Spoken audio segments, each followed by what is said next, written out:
గోదావరి పుష్కరాలు 2027 ఏర్పాట్లపై రాష్ట్ర ముఖ్యమంత్రి చంద్రబాబు అమరావతి నుంచి నిర్వహించిన వీడియో కాన్ఫరెన్స్ లో స్థానిక కలెక్టరేట్ నుంచి joint collector Y Megha Swaroop పాల్గొన్నారు. గోదావరి పుష్కరాల పనుల ప్రగతి కార్యాచరణ ప్రణాళికను ముఖ్యమంత్రికి వివరించారు.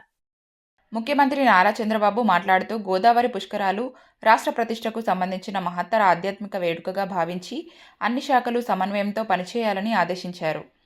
భక్తులకు ఎలాంటి అసౌకర్యం కలగకుండా రహదారులు, ఘాట్లు, తాగునీరు, పారిశుద్ధ్యం, విద్యుత్, రవాణా, వైద్య సేవలు, భద్రత తదితర మౌలిక సదుపాయాలను నిర్ణీత గడువులో నాణ్యతతో పూర్తి చేయాలని సూచించారు.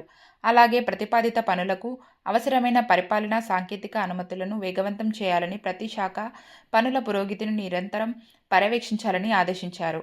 ట్రాఫిక్ నిర్వహణ, విపత్తు నిర్వహణ, అగ్నిమాపక, కమ్యూనికేషన్ వ్యవస్థలు, సమాచార సాంకేతిక సదుపాయాలను ముందస్తుగా సిద్ధం చేసి పుష్కరాల నిర్వహణలో ఎలాంటి లోపాలకు తావు లేకుండా చర్యలు తీసుకోవాలని స్పష్టం చేశారు.